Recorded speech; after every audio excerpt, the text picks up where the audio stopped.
Welcome back. This is episode number 371 of the Healthy Diabetic Podcast. Joining me as always is my diabetes partner in crime, Graham Hubbard. If you don't know much about our story, we're two type 1s with almost 50 years of lived diabetes experience. We talk about anything and everything diabetes on this show and hope to inspire you to think differently about how you manage this condition. Before we get started, please remember that nothing that you hear on this podcast should be considered medical advice or otherwise. Please always consult your medical team before making any changes to your diabetes management. Graham, what's up, man? How you doing? What's up? Welcome back for another episode. I'm excited to talk about this.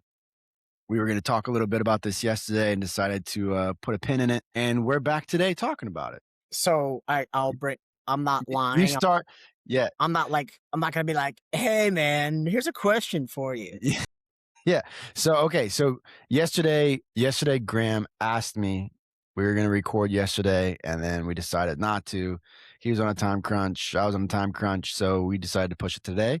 And he asked me a very, very interesting question. And I'm excited to talk about this question. I'm excited to dive into this question. Sometimes he catches me off guard and asks me questions. And I'm like, man, I'm not ready for that question.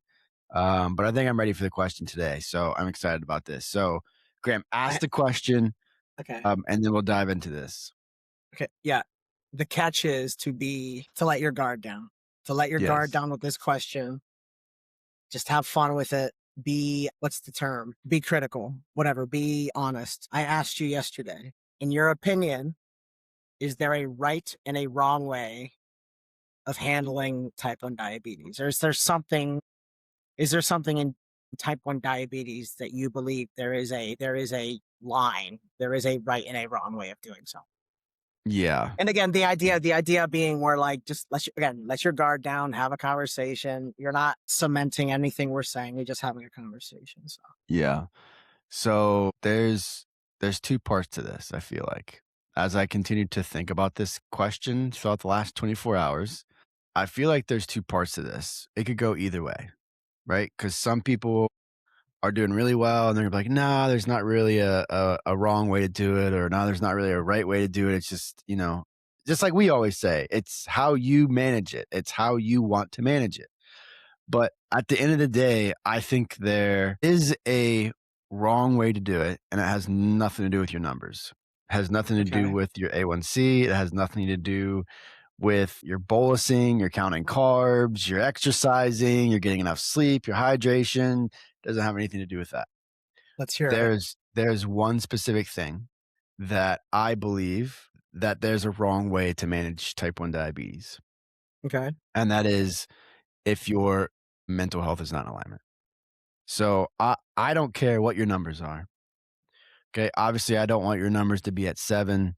I would love your numbers to be down near 6.0 A1C. I would love your numbers to be, under 120 for an average blood sugar. That's where, as a coach and as another fellow diabetic, that really is hyper focused on trying to be as close to 100 as possible, because that's really a healthy number. That's really a good number. If that's where you're around, where your average is, I think my average is anywhere between probably 115 and 130. That's where my averages typically are. So I don't care what the number is.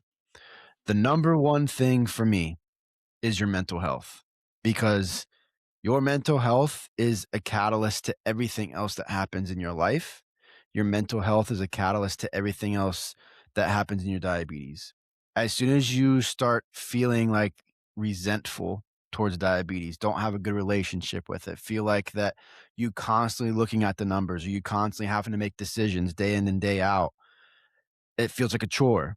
That is a very, very fast road to diabetes burnout. So for me, if you have great numbers, and you feel like your numbers are great, your doctor feels like your numbers are great, my thought process of where your numbers are would be great. If all of your numbers are great, but then you can't stand this disease and you aren't in a good place, you don't have good, your mental health is not in alignment, then I would say that we need to take a step back and figure out what is wrong. figure out why you feel this way. Because I promise, once you don't feel that way, when you're in alignment with diabetes, nothing else matters. Not the decisions, not the constant attention that you have to put towards it. Nothing else will matter. It will all fall in alignment and you will feel amazing about how you are doing and how you are managing everything. And I say that from experience, from someone who was in denial, who was depressed, who had all the emotions for 3 or 4 years when I started. And it wasn't until I was open, we've had this conversation before. It wasn't until I was open, it wasn't until I like made the decision and made the choice that I wanted to do something different and actually like be happy with diabetes that everything changed, all my numbers changed. So, to answer your original question, is there a good or wrong way? Is there a good way or a wrong way to manage type 1 diabetes? I think yes, there is. I have a specific thing that I thought about because it's a nightmare if it happens. If you miss your endocrinologist appointments, if you were lackadaisical and you just blew those off, and because if enough time goes by, you won't get your scripts anymore. And I have heard situations of people, like I said, not prioritizing finding an endo, right? Or not prioritizing all the things that come with it. And to me, I don't know the laws of how that works, but I think the longest I've ever heard is that an endocrinologist isn't going to let you go for more than 12 months, right? Without a visit. Mhm. So I mean, that's pretty to me, standard for so, medical practitioners. so I've, I've been in a situation where I don't know, it was in a move from city to city, but I got hung up and it must have been in DC. I was going in and asking them for samples while one doctor caught up to another. Yeah. Um, But that do I you not feel like get, that's different. Sorry, go go ahead. ahead. What were you saying? No, maybe you're not really acknowledging or saying that. Have you not really heard of a situation like this happening, or have you not been Oh, in a no, it happens all situation? the time. It happens Okay, all the okay. time. But my question to your thought process of, like, it being the worst thing, are you missing your appointment to get a new script out of something that is out of your control or in your control? Because you not wanting to go to your practitioner, whether it's a family practitioner or endocrinologist, because a family practitioner can also write a script for you.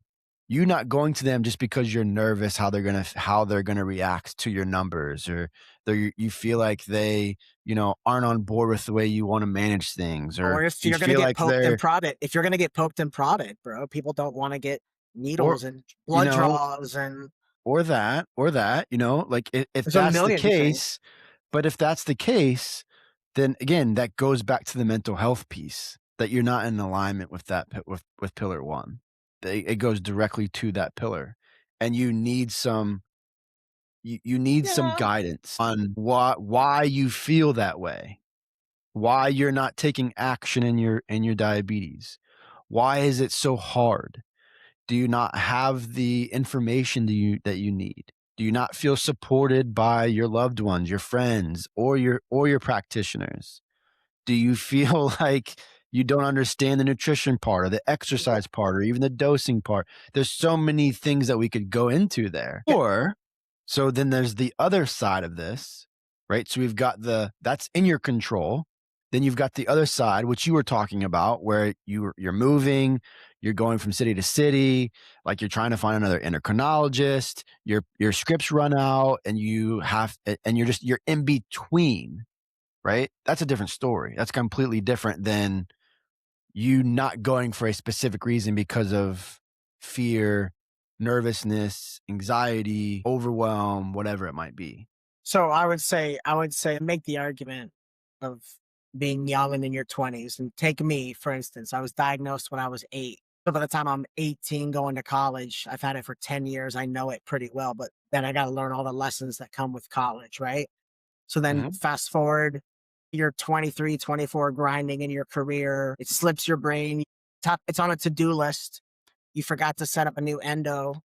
Here's what I would say. I would argue that that person, and I think it is a lot of people, I would argue that that person probably hasn't had an eye check in a while. I would argue that that person might be delinquent on other doctors that matter. Like, you need to be seeing a dentist, you need to be seeing a general practitioner. Not everybody agrees with this, but every time I go to my endo, they recommend vaccines and things like that, annual vaccines. That would be what I would say. And I would think probably, they say to do an annual eye exam. I would say at least there's been a point where 2 years, 2.5 years went by where I didn't. I mean, what about you?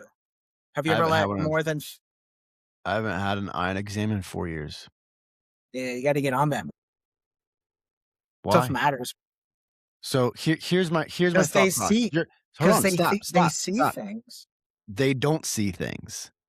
They don't necessarily always see things. It's the same thing with your endo. It's the same thing with your dentist. They don't always see things. Now, I'm gonna play devil's advocate here. Okay.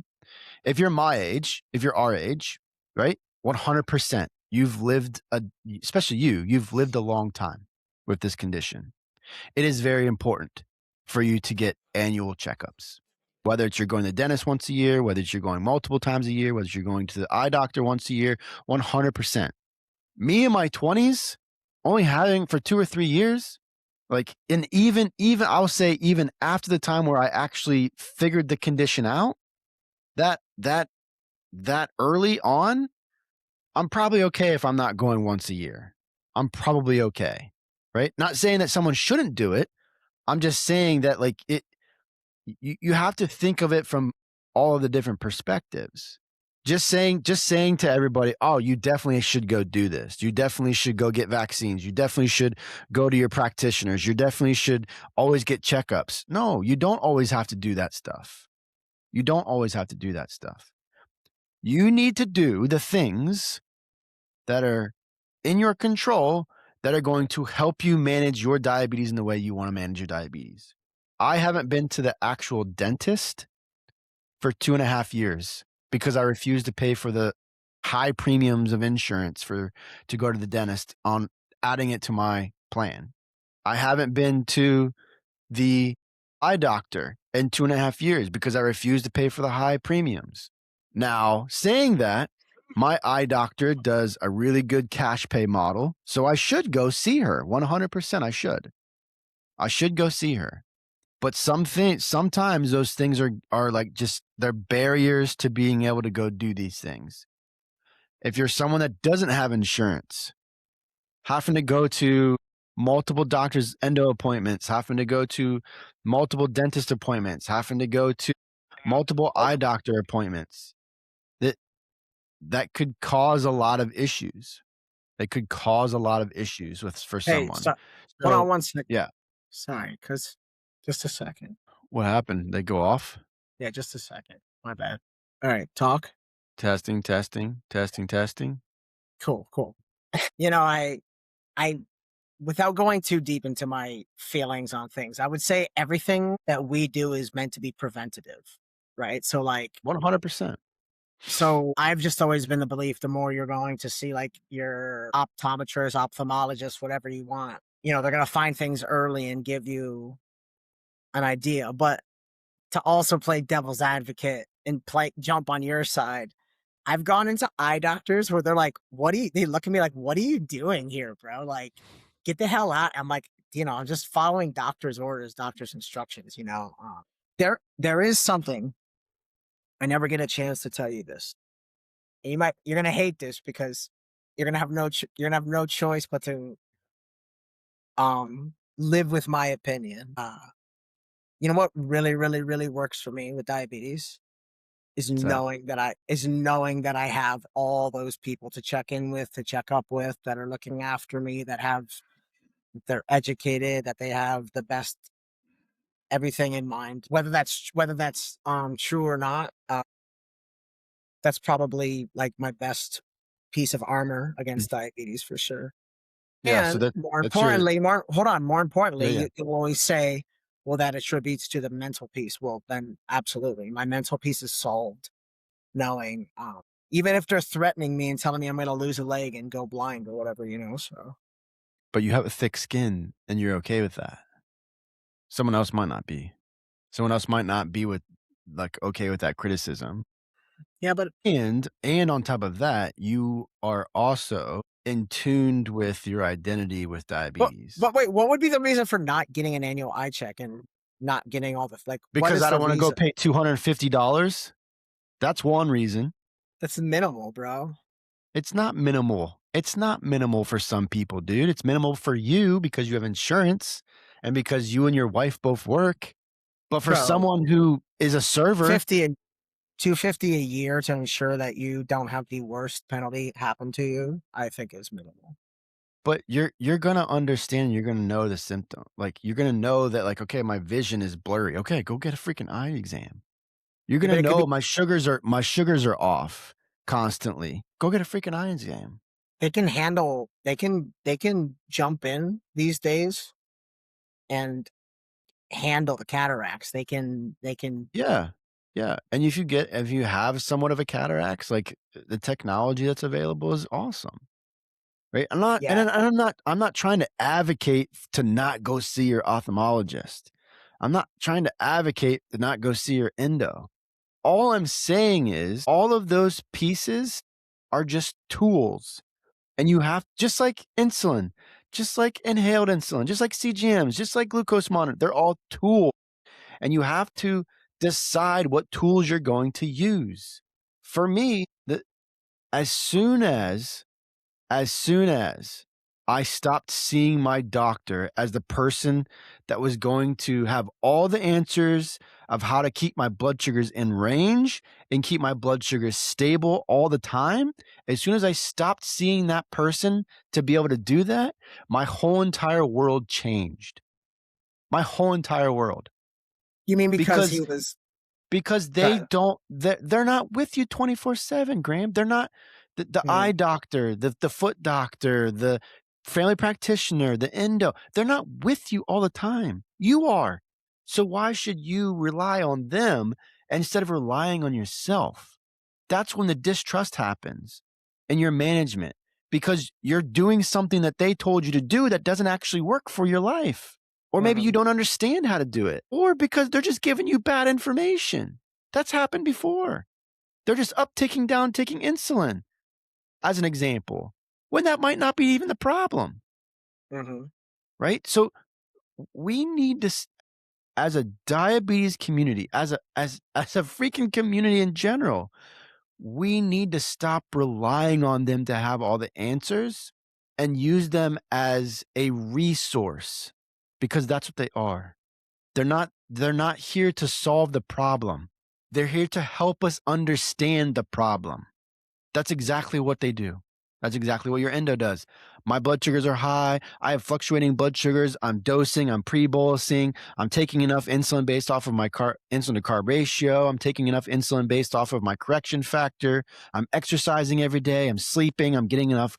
I'm hydrating, but my blood sugars are still over the place. What's going on?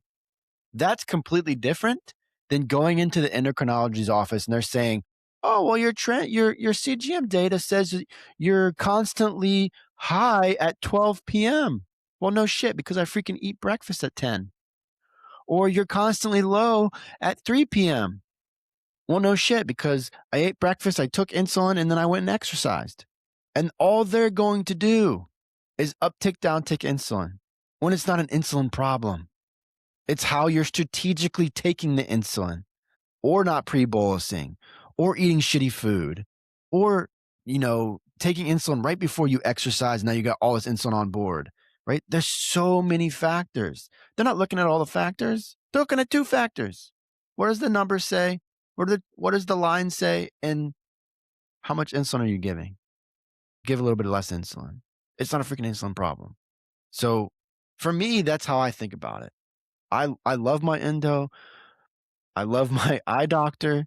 I will use them until I absolutely I can't use them anymore. But they don't control my decisions.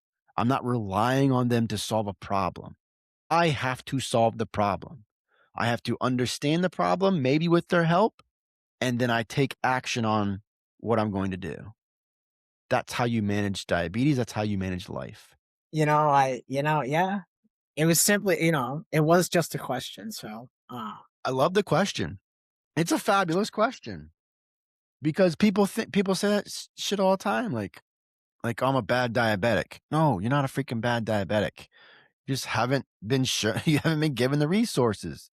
You haven't been guided to make the right decisions. You haven't been guided through why are you having so much anxiety when you make a decision?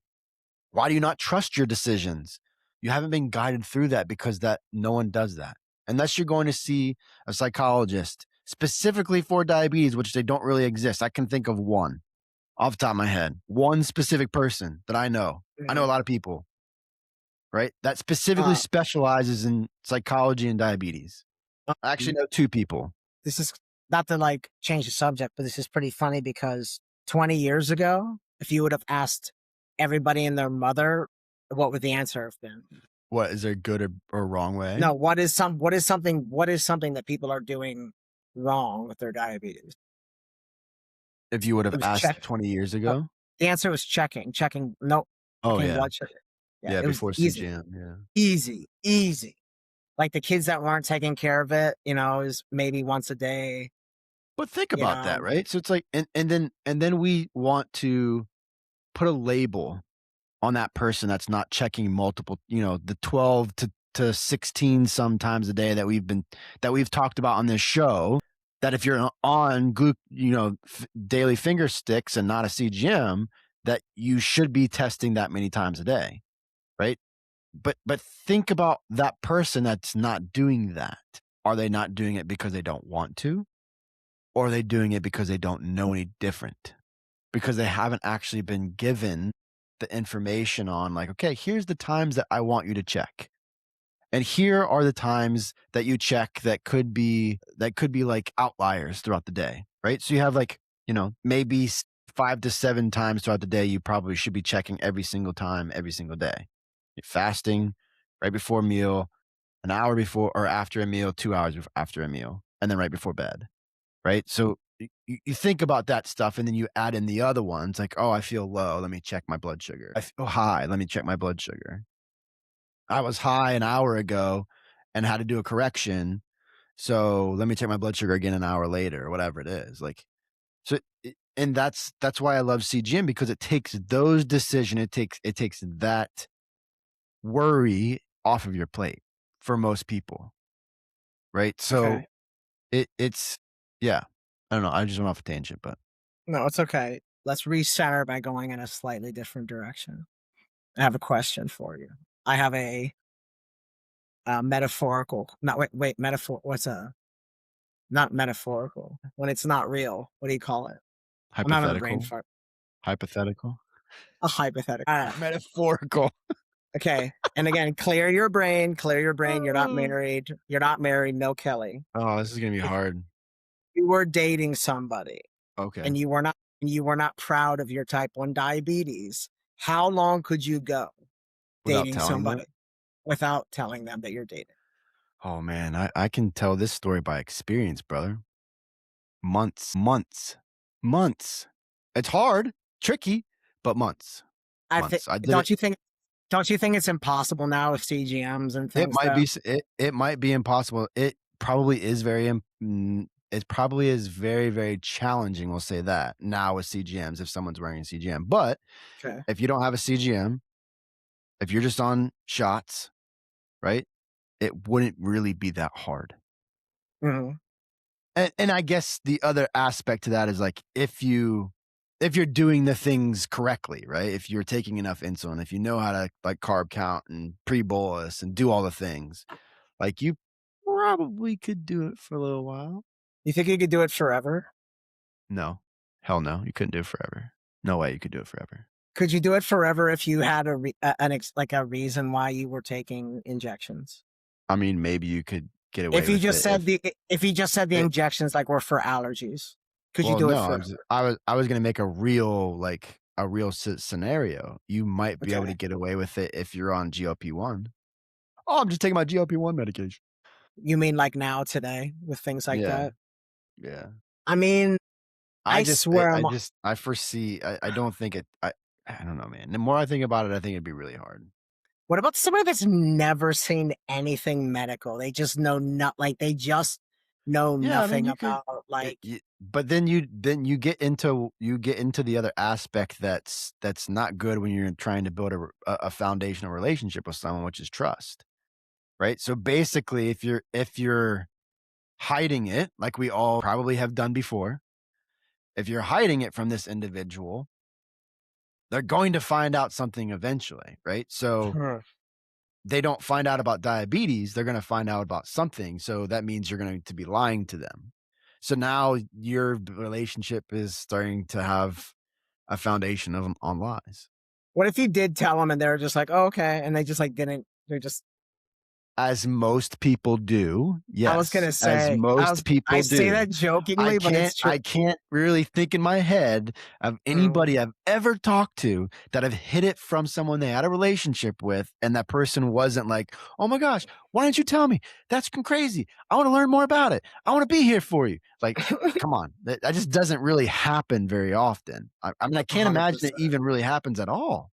Yeah, 100%, 100%. Um, and I wonder. I don't know. I think someone could come into your life and not notice anything odd, They could 100%, but especially if eventually, you had. that's All why I right. said a couple What about months. a roommate? What about a roommate? What about a roommate? You could totally hide it from a roommate. And you're going into your bedroom for yeah, you think You forever, could totally hide it forever, from a roommate. Yeah. forever. That's crazy to see. That's I crazy don't to know me. about forever. I don't know about forever. A 1 year lease. I mean, dude, I mean, you could. If you really wanted to, you could. You really wanted to, you could. Now, it also depends on how close you are with this roommate, right? If you're not going out to parties, if you're not going out to like restaurants, if you're not going out and like, if you guys aren't boys or gals, like, Mm. it that would be harder because you'd run into the same situations that you'd run into in a relationship, right? In a relationship, you're going out to eat. You're going and hanging out places like, you know, y you're probably intimate with this person, like, so I it's this is harder to hear do that. hear this. Hear this. I think there are so many actionable things that you do during the day that you're just bound to slip of just saying like, "Yeah, let me just grab my in look, let me quickly like." It would This be is something totally. but it's hypothetical and thinking that you want to hide it from this person. Not if you could, Yeah, I wouldn't yeah, if you you said you'd everybody have has. to want to. I don't know that that's true. I don't know that I've ever. I do know something actually. Man, I shouldn't even say this. These days, if they ask, I don't even I like, if it's like to do something like, I don't know, of risk, like I don't even disclose it. It's not their, whatever. That's I mean, not that that's a you thing, that's your decision, right? Yeah. If someone catches me in the act of taking a In the shot, end. if someone catches me in the act of taking a shot, checking my CGM, like what changing my CGM, changing whatever pump, whatever it is, you better Mhm. believe I'm gonna tell them. Yeah, again, I know we're just like we're I know. spitballing. I But know. again, we're at the same time, I do realize this as I talk to you. I do fail from only seeing things my way often because, to I do go too. back, So I mean, I do too. yeah, okay, yeah. I live in a So, bubble too. I live in a bubble. mhm, mhm. Um, no, and it is fun to spitball about random things like that that you probably hadn't thought of, but that a lot of people probably do think of, I remember going to diabetes camp, and that was always the big thing when pumps first came out. Where were girls gonna put them? And, you know, they would always talk about, like, putting it in their, like, cleavage or hiding it in Mhm. their this or that. Yeah. I feel like those days are gone away. You really can't, right? With all the No, it will never go away because we will always be insecure, especially if you're just starting. no, You'll no, no, always no, no. be I insecure mean, about it. when you had, like, a line running to it, it was maybe easier to kind of, like, put in your pant pocket or, now that people have, like, the pods, I was thinking But it's not everyone's on the pod though. That's a thing. There's still tons. I mean, there's still 4, right? 1, 2, 3, 4, no, right? I know. Yeah. No, 5. There's 5 pumps out right now with tubes Yeah. and only 1 without a tube, Yeah, that's right? So crazy. not everyone is on the Omnipod. A lot of people are on the Omnipod, but not Can you everybody. put, like, a CGM or one of those pods, like, on your breast? Yeah. Tissue. That's not, like, too meaty or anything like that? No, it's tissue. I mean, people do it all the Mm. time. They At like least s but they like at least I can't say people do it all the time. I'm just saying that on Instagram, it seems like a lot of females do that.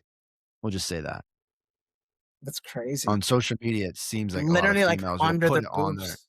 on their Wow, breast tissue. Yeah. that's cool. I had never thought about that. That's actually really, really cool. There any other you thought about this for 24 hours. Your answer was mental health. Is there anything else that kinda grinds your gears about what about that? What grinds your gears about what grinds your gears about diabetes as a whole? Like, is it people's opinions? Is it people's questions? Is it misunderstanding? Is it I think the biggest thing that something you're grinds seeing in your career? Go ahead. yeah. I think the biggest thing right now that grinds my gears is there's 2 things. The first is people not asking for help when it's clear that someone needs guidance and someone needs some help, and that's okay. We all need help at some point.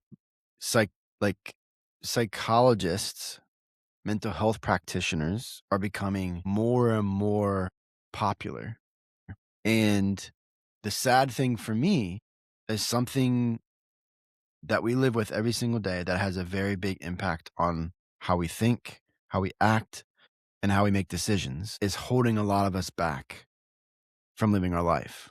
And I say that not from the coach's perspective, but from someone who actually lived it for almost 4 years, hiding it, doing all the things. Man, it would have been great if I had the understanding or the awareness and was open to going down and sitting with someone about my challenges and the things that I was going through mentally living with the condition. And that's why it is pillar number 1 for me. That's why it is the first thing that I talk to every single client about. I'm finishing up with someone, this lady right now, obviously won't say her name for privacy purposes, but I'm finishing up with this lady right now who has a lot of identity stuff going on with her diabetes. And now that she's dating again and has gone through most of the program, and we've spent a lot of time talking about her identity and what diabetes actually means to her. Now her blood sugars and her numbers are better than they ever have been. And it's not because we spent so much time on bolusing and strategies behind bolusing. It's just explaining things in a way that's not medical that this individual can understand, and also being able to put her in a position where she can trust herself again. She now has trust in everything she's doing. Everything. Mhm, mhm. Yeah, she's gonna make mistakes. I still make mistakes all the time. But the difference is how you respond to the mistakes. That's the difference. So for me, that's the to answer your original question, what really ticks me off or what really like gets under my skin is that piece that we don't have self-awareness enough that we need support, we need help with our mental health. I love it so much because the brain is such a powerful thing that controls everything. Your own perspective, your own views, how you view everything, your relationships, your decision-making processes, it literally is everything. And then on the flip side of that, the other thing that ticks me off is the fact that we think that one specific person, be a practitioner, can save us from not having lows, can save us from not having really hard time with dealing with the condition, can save us from highs, can help us with exercise and diabetes, can do all these things for us when one, they don't even live with diabetes. And two, they're going based off of what they've learned in medical school, which is how to deal with medications, not how to deal with all the other factors and variables and things that you have to deal with every single day and the decisions and the constant worry and all that stuff. They were never taught how to do that stuff. Again, we need them. I never tell anybody that we don't need them. We need them. I need my endocrinologist just as much as everyone else, but they're a tool, and I've decided with his support what part of my management he's going to fulfill. I've literally had a conversation with him about that. What part of my management is he going to fulfill? and 80%, about 80% is him writing me scripts. So now I have the stuff that I need, the things that I need to make real decisions. I don't have to worry about, "Oh, I don't have enough insulin this month. I better save some. I'm not gonna go eat this cake that I wanna eat or this pizza that I wanna eat, or I'm not gonna go take my girls from ice cream and have some ice cream because I gotta save some of this insulin," right? It so he is providing a very specific and valuable service to me. And then the other thing he does is he lets me bounce ideas off of him, coaching ideas, things that's happening in medicine, things he asks me questions all the time about how I'm using Afrezza so he can relay that information to other people. So I've defined what I want that relationship to be. And because I've defined what I want that relationship to be, we are in a symbiotic we have a very symbiotic relationship. It's not him telling me what to do. It's us deciding together what I'm going to do. And that's what that relationship should be.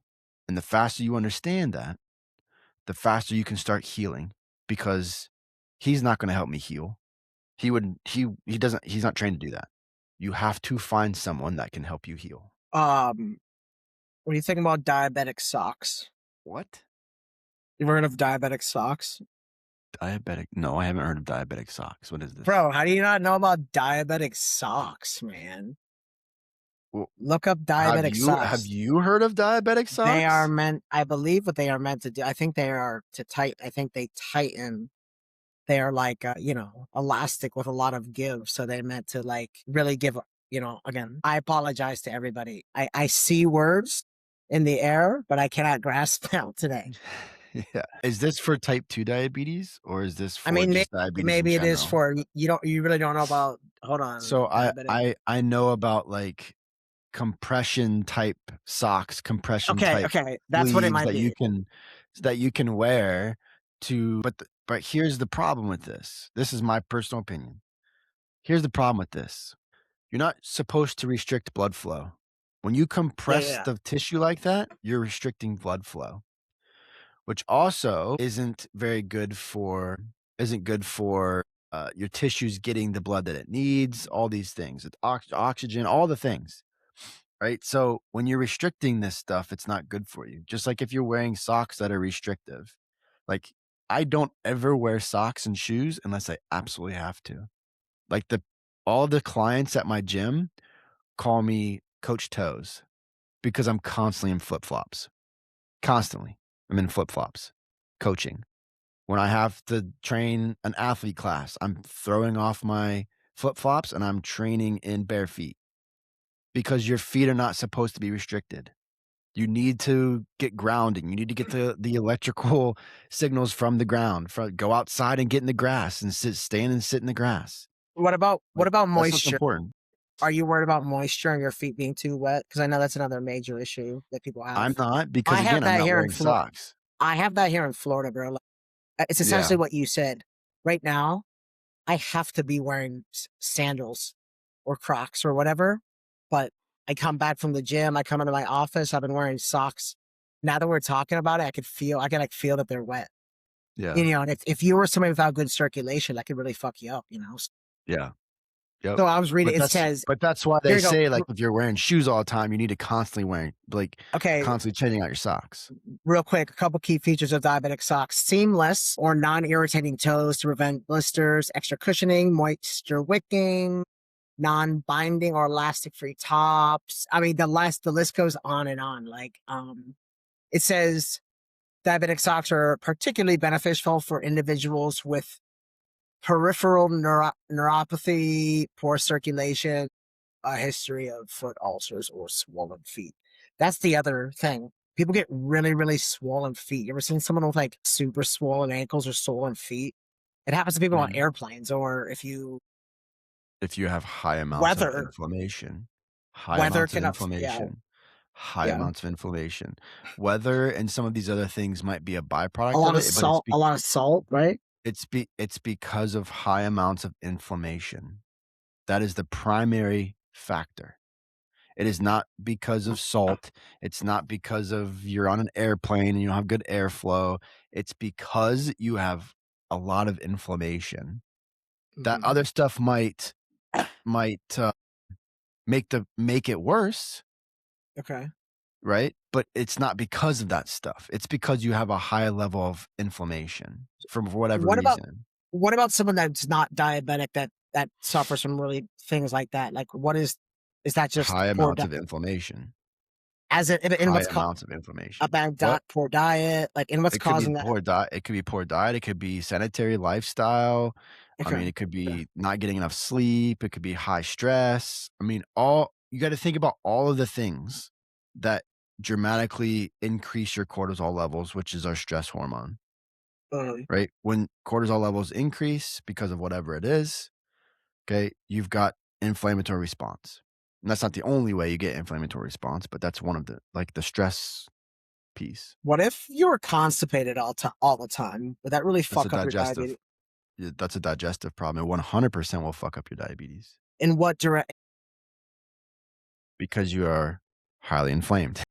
You have a Same thing, massive same amount of thing, inflammation. same thing. Okay, okay, Yes. okay, Yeah. okay. Yeah.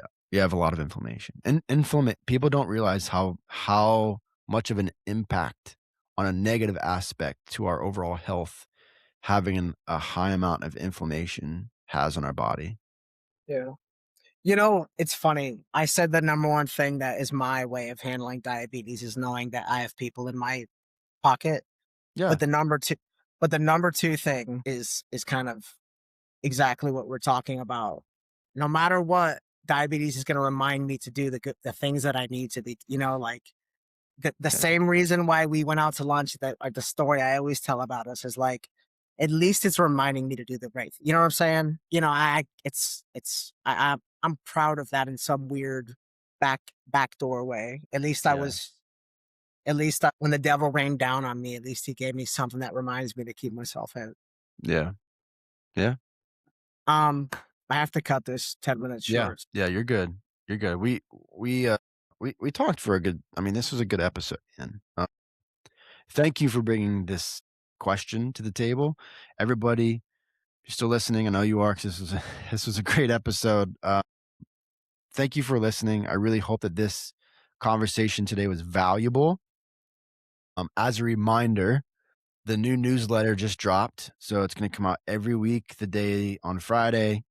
um, the day that the second episode of the podcast typically comes out. We didn't actually release an episode today, but we will have 2 episodes still come out on Friday. I've got a unreal fabulous episode that I did in the studio in person with a really good friend of mine from the gym. Her name's Kat Brown. She is the owner and CEO of Lux and Lemons, which is a meal preparation service. And we talked about meal preparation services. We talked about the future of it. I mean, it's a freaking fabulous episode. If you're a busy individual, I'm telling you, if you're a busy individual, you gotta listen to this episode. It will be out Friday, hopefully as soon as I get all of the links for it so I can edit it, it will be out on Friday along with this episode is gonna come out on Friday as well. So we're excited. I'm excited about where the podcast is going. There's a lot of good information that Graham and I have in our tool belts that we're gonna keep pushing out. So again, if you haven't seen the newsletter, if you're not subscribed to the newsletter, there's going to be information coming out every single week that is about the podcast, is about other things that are going on in coaching and then other things that are going on in diabetes. So if you want to subscribe to the newsletter, it's free. There's a link in the show notes that you can subscribe to the newsletter. If you are feeling stuck and running into challenges managing your diabetes, my door is always open. Coaching might just be the thing that can help with your management, help with your blood sugars, keep you stable, and just make you feel amazing and trust every single decision and love yourself again. So there's a link in the show notes as well, either more than A1C, or you can just schedule a free call. I don't care. Doesn't matter. I want to connect with you anyway. If you want to come on the podcast with me and Graham and you want to share your story with us, oh my God, please do so. Email us or you can touch base with me on Instagram, Facebook, TikTok, LinkedIn, whatever you want. Thank you so much, everybody, for listening, and we will see you guys next time.